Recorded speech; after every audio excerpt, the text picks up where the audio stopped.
So it's about 6:15 in the morning, and Marty and I are headed out to our morning adventure.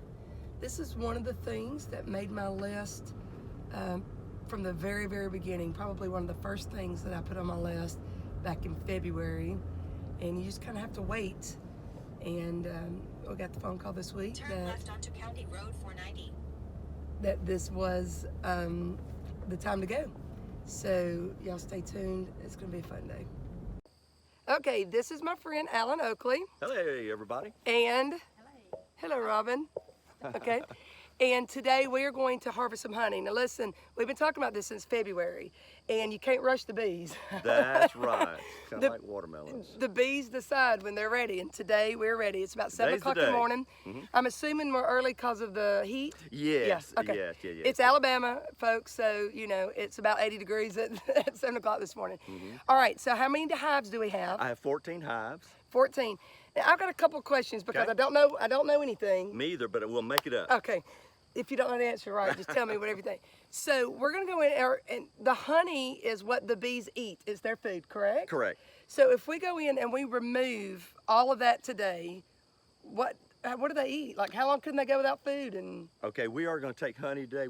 I never take it all. I'm going to Okay. leave them. Each hive will have approximately 40 pounds of honey that I will leave. wow. Right. How much do you get out that you don't We're leave? getting the excess. I don't know yet. I'm hoping today when this is all over, you know, I have my team working on it in Yeah. their lab. Yeah. I'm hoping to harvest about 300 pounds Golly. today. So that's excess. So what we're after today, folks, is this. It's pure honey, nectar of the gods. That's Okay, what we're yes. But I never take it all. No. Okay. It's really about being a good beekeeper and helping them to make it through the winter. You see how clear that is? That is probably the most golden honey, and I've had a little bit Can you of it. taste it? Does it taste good? Yeah, it does. It does taste good. I will tell you. We need hot biscuits. So why is that honey? It looks more yellow and golden than any of the honey that you buy at a store or not. Is it? Tell me why. That's an ancient Chinese secret. That's trade secret. Part of it is because of where they are. This Okay. is we're on there's several thousands of acres here, Yeah. and an unknown location. That's by right. The way, That's true. Somewhere in Alabama. It's very sketchy. Yeah, very sketchy. You know, there goes a tarantula. Anyway. But yeah, it's from the forage. There's quite a bit of clover, which gives it a golden, clear color, and then there's a lot of other stuff out here too. And some marijuana helps. I have that over here on the side. Sorry, cannabis. We're gonna mix the CBD oil in our honey and our That's tea. right. Get a buzz. All right. So tell me what we're gonna do today. I have 14 hives. We're going to take honey off of 10 hives. I have 4 that I've already checked them. I've done an inventory. We're not going to take honey off of those today. Okay. So All right. Let's get our clothes on. that's it. This morning what we're going to do, because it is overcast, it's about 75 degrees. This is a little early, but today it's about staying cool for us. The bees will be okay. Going methodically, going slowly. Hopefully all we'll have to do is take a brush and just brush the bees off. And this is what we're looking for. If you want to get up and Yeah, close and take a look. This is a box of honey that's been capped. We'll take a look at maybe one of these.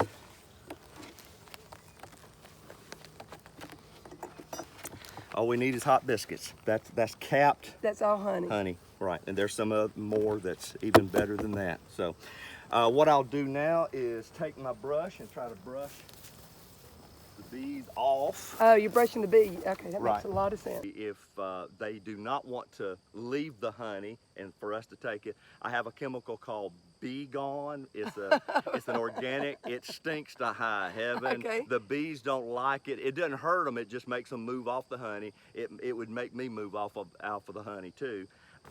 I'm going to take this entire box. A little bit there. So it's this piece on the inside. This little. See, there's no, that's just Yeah. a little bit. Here's a good So frame of honey. This is what we're taking. Yeah. This is honey. It's capped honey. That's awesome. So when you go in and you kind of let it sit and filter and rise, whatever. It's that kind of dry stuff on the top that we're getting off. Right, I'll decap it. Yeah. That's wax. Yeah. I take a hot knife and cut that. And what I'm doing is opening up the individual cells, and the honey comes out, but I do have to force it. I have an extractor. For several years, I was a bee haver. I just had bees. Yeah. But now I'm becoming more of a beekeeper. I love it. It's about sustainability and helping the bees to make it. We don't want to harm them. Yeah. You leave them alone and pray they leave you alone at Well, the same time. well, it's a relationship. Yeah. You know, I really respect them. They do what they do very well. God has made some fascinating creatures. Leave this one because there's something. It's wet. What that means is it's not capped. It's not capped like that? Right, Yeah. right. It's a water content. You don't want to take it when it's too wet, because the bees, they'll spend a lot of their time flapping their wings. All of these are male, and there's a lot of female, but there's only one Probably queen. 98% of these are females. And They're infertile females. So when the queen is found, the other females are like, okay, she's the queen, and they go on about their business? There's no fighting over the queen position? Only if there's another queen. Okay. Yeah, each hive has one. Even if this hive was this high, it's still one So hive. will you be able to look and say, oh, that's the queen? Yeah, she's under. If you can look down, and I'll show it Okay. to you in a minute. There's something. I bet Yeah. she does, little tiara. There's something in here called a queen excluder, and it does what the name implies. It excludes the queen. She can't come up into this box. Oh, okay. She's too big. Sure. So they're born, the queen is born bigger and queen. Yes, that how when she's she decided when to she come? emerges from the cell, she's a bigger bee. She looks like a. So it's royalty, it's her family line. She doesn't have a choice. She's the queen. Well, yeah, mainly what she is a egg laying machine. She'll lay about 2,000 eggs a day. Wow, And, good God. That's enough to exhaust anybody, isn't it? Yeah, and does she lay every day? Every day. Now in the winter, she'll stop laying for a period of time, but interesting enough, she will start laying again about January. So she is the lifeblood of this hive because the bees are always replenishing themselves. Think of it as a cycle, cyclical. These little bees, they're going to live about 40 days. And then Okay. they die. Now the queen, she may can live a couple of years. Okay. Well, let me ask you this: what if something happens to the queen? The hive The will whole die. hive dies. Yeah, if there's time, the hive can do something called succession. They will. It's just the beauty of what they can do. If they have time, they will Find another. through a process create another queen. If they have That's time. so interesting. Yeah, it is. So what would time be before the winter? If something happens No, before we're the talking about like if I was to do something and hurt the queen today, they would pretty much immediately, within a few moments, know that there's something going on. They're queenless. Oh, you need to brush that one. Oh, there he goes. They're queenless. So they all know that they know their queen. That's so cool though. Because it's all about the queen, because it's. All right, again, this is the queen excluder.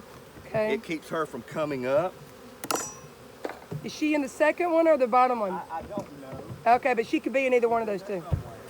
That's where I'd like the queen to stay, but she goes wherever she wants to go. You want this one?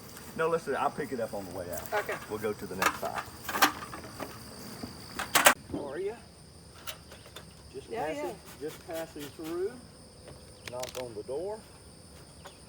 They, So far, so good. Just because y'all are out here. They didn't I want. know. They don't want to act up. That's right. We've got company. You better behave yourself. See, years ago, didn't always have these fancy frames. This is called a frame, and the stuff inside is foundation. But years ago, they used things like skeps. Even, when we go to Israel, there've been honey bowls and honey bees. The Egyptians were beekeepers for, people have been beekeeping for thousands of years, my point. Yeah. But to take the honey, they would pretty much have to kill the bees. And then in the 1800s, around 1860, this preacher, L.L. Langstroth, he came up with this idea, and some other people. He popularized it, but with called the removable frame. Okay. Excellent idea. So we can Yeah, just pull genius. this out. Well, I can't take this one. See, this is brewed. Actually, it looks like Cocoa Puffs or It doesn't go something. back to the legs. Yep. That's actually drone brewed because it's a little bit bigger. I wish I could take this one because look at that slab of honey. Wow, that's awesome. But on this side, so what is a brood? That's eggs. That's baby, Okay, so it baby is bees. eggs. It'll hatch out in a few days. I may not be able to take any of this because if there's brood in it, I don't want it. This one's a possibility. Oh yeah, he looks full. Yeah, pretty good. Queen cell. Where's the queen cell? Oh This yeah. is a queen cell, and it's already hatched out. That means that there could be another queen in here, and if that's the fact, this hive may swarm Split? out. Will they swarm or split? I mean, like all leave, or will they? No, half. Yeah. Half. So do you put an empty box and hope they all go there, or how do they all decide? Well, to if go I together? was really smart, I would do that. But since I don't have anything with me today, I will be back over here. Today's Wednesday. I'll come back in the morning and just put some. I'll check on them in the morning. There's a little Look bit. at this little bee right here. Hang on. A big mat. Where did it go? This one? That's another drone. Yep, that's a drone. You can see by his eyes. He looks like he's got goggles on. He big. Well, these are aggressive.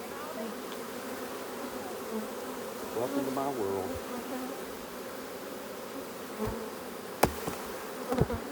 He's just kind of bulling out. Yeah. Here, right there on the yeah. front, that's pollen. All right, that yellow speck, it's called a saddlebag. Bring pollen. It's pollen. Pollen, and they're bringing it in. And pollen is their protein.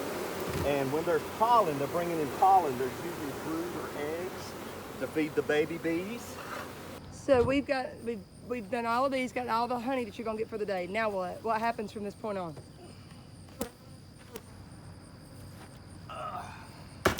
I take it back to my lab. I take it back to the bee barn, and I start extracting. And then the only thing that I do to the honey is I filter it 2 or 3 times to get all the particulates and the big stuff comb out. Is that like through a strainer? Like I would do a strainer? Finally, a very, very fine filter, and then I bottle it. All right. So packing up, getting ready to go. You can see there's so many bees in the area, and Molly's got a bee on her back, and she didn't know she has a bee in the back. So, but we're gonna have to smoke those off of her before she gets in the car, because we don't want any little friends traveling with us.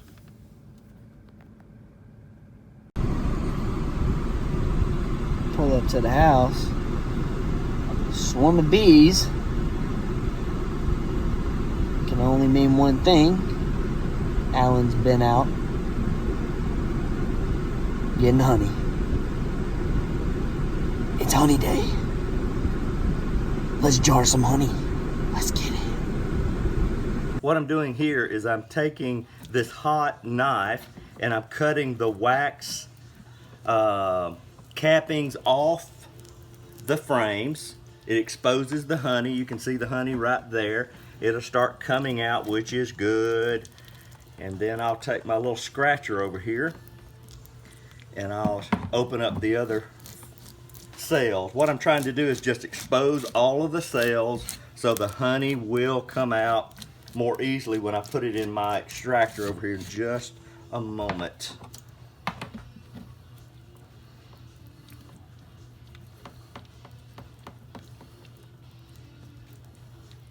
Okay. Now I'm putting the exposed frames in the extractor. The extractor is like a large old-fashioned ice cream churn or freezer. And with centrifugal force, I'll spin it until all the honey or most of the honey is thrown out of the cells. I'll spin it for about 100 turns per side, then I'll turn it around and I'll spin it on the other side.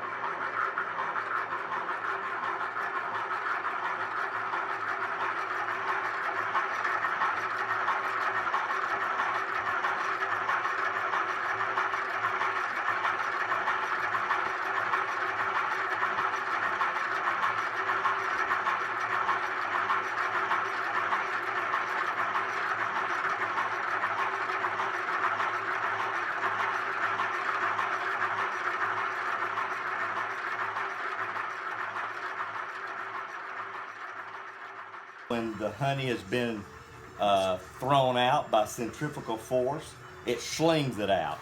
It forces it out. The honey won't come out by itself.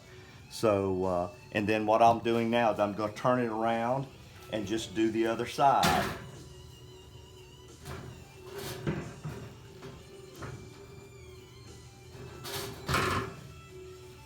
And then after the honey's extracted, I'll open this gate and it goes into this, it goes through these different filters. I catch the big particles here, the wax and the other particulates.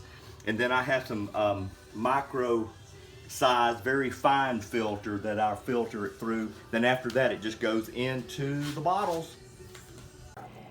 After being gone today, I have decided that I really would like a cup of tea.